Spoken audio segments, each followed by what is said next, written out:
Hello, YouTube. Okay, so I don't normally, make videos on here, but I'm just gonna rant a little bit. This rant is gonna be about, how a lot of people talk about decentering romance and stuff like that, but people leave out the part where, there's people that are gonna die alone, okay? Don't mind my baby over here. Hi, baby. Yeah, I'm in her little dome, so, she has every right to be mad at me right now. This video is going to be about decentering romance, and I'm not going to give you no life coach stuff, none of that. I'm just going to be realistic about it. I see a lot of content creators get on here and say decenter romance or decenter men as a means to like sell some type of book or a product or a course or something like that. No, this is the real advice about decentering anything regarding romance. A lot of people use the whole decentering men, decentering romance, and hyper independence as a way to mask their codependency. And the reality of decentering romance is you may just die alone, okay? There's a billion people on this earth, billions of people on this earth, okay, that die alone. Oh, why are you wishing that on me, Zio? Why are you wishing this? You wouldn't care if I'm wishing it on you or not if you decentered romance. I'm not wishing a lifetime of being single on anybody. I'm not a goddamn crude philosopher by any means. Like, you can date around, you can do whatever.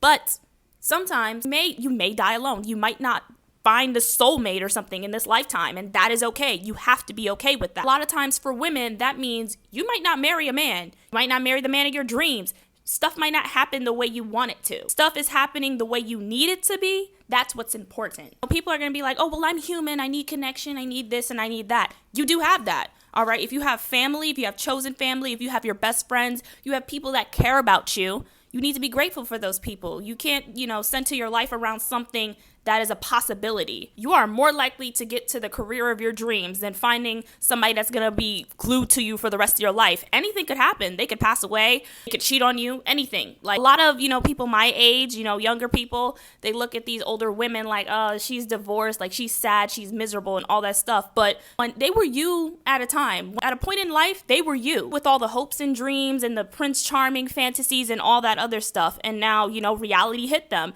And I'd rather tell you this right here than rather be like one of them life coaches that's trying to sell you on something, because that could possibly be you. You could be getting them alimony checks at the end of the month. In order to decenter romance for real, you have to accept that it might not be in your lifetime and it might not be in the cards for you, and that is okay. You have to be okay with that. You have to be okay with being alone. You have to be okay with sticking with your community. You need to stop choosing your boyfriends over your best friends, because your best friends are more loyal than your boyfriends. People truly underestimate a platonic soulmate like so heavily, and that is really hard to find. It's hard to find people who are authentic enough to be themselves around you. A lot of you guys are looking for the unconditional love that should have been given to you by your parents, not your boyfriend or your husband or anything like that. It's supposed to be your parents, your family, those people. And a lot of the times people who say, oh, I'm decentering romance, I'm decentering men, they're talking about breaking generational curses and stuff like that. But then whole time they got a boyfriend that, oh, he's different. Oh, he's not like, it's boyfriend, my mom's ex-husband or my sister's ex-boy. Like, girl, you think you're the first person in your family to think that a man is different from the rest?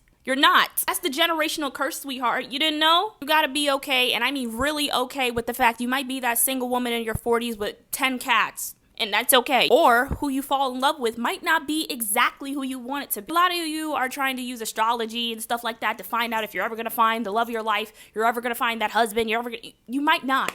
You might not. And again, I'm not making this video to wish anybody, chronic singleness for the rest of their life or anything like that, or wish, they die alone. I'm not doing that.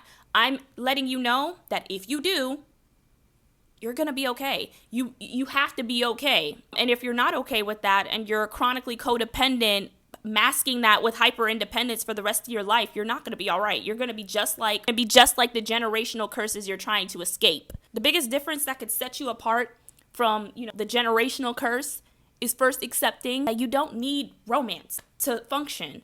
You just need community. You need the women and the people who love you unconditionally, your family, all that. That's who you need. That's what sets you apart from falling into that trap. Some form of education, starting a business, doing stuff like that. That's what sets you apart from generational curses and all that other. That's what protects you from that. Going online, looking up Shira 7 and doing the sprinkle stuff, trying to play the game, and you don't know how to play the damn game. You never picked up a controller in your life. You can't even control your life. Doing all that is not gonna get you the man of your dreams or get you Prince Charming or exempt you from falling into the trap. And this isn't to bash Shira 7. As a matter of fact, this is to actually agree with her, because a lot of the things that she says is in reality decentering men. Like, she's using those men to get the funds. She didn't have kids for a man. She didn't have kids, for a man. She didn't do certain things for a man. Girl was already working as a mortician, getting that money. She was working in the funeral service. Like, you know how much money she was already set. Now, all she needed was to do marriage for a business. And she grew in love with her husband eventually. First and foremost, she never centered men in her life. She centered getting that money, getting that bag, and getting that security so that later in life, she could have everything she wants. She could have everything together. I find it ironic a lot of you follow her advice, but also sit up here and talk about how to find your dream man, how to manifest your dream man, how to do this, it's crazy that y'all sit up there and y'all listen to her advice, and that's the stuff that you be spewing out when she's avidly against that. She's not for finding your dream man. She's for finding that dream bag. Even encourages you to get your heart broken like 3 times so that you can get it through your thick skull. There's no dream man. You got to make your dream. You have to do that. You're in charge of that. I'm not making this video to make everybody hopeless out there. As a matter of fact, this is a comfort video. This is the video to help you guys understand that whether you find love or not, you find the love of your life or not, you get that dream man, you get him or not, whatever, it doesn't matter. What matters is that you're okay in the end. What matters is you have something going for yourself in the end, and you're not relying on some fantasy. I wanted to have kids with this man. I wanted to build a life with him. Well, he didn't want to do that with you. And that's okay, because you could still do that. It doesn't have to be with him now. But you got to work on yourself. You got to do stuff for yourself. You can't sit up here and wait around for him to fulfill your fantasy. It's not gonna happen. And even if he does come back or whatever, it's not going to be with the intent of building a future with you. It's just going to so he can get what he wants and he can leave. I'm not someone that's above heartbreak or above, wanting to be loved, romantically and stuff like that. But I do tend to sit here and remind myself that I am loved. I have family. I have friends around me that want to see me succeed, that, if I were to be gone, they would care.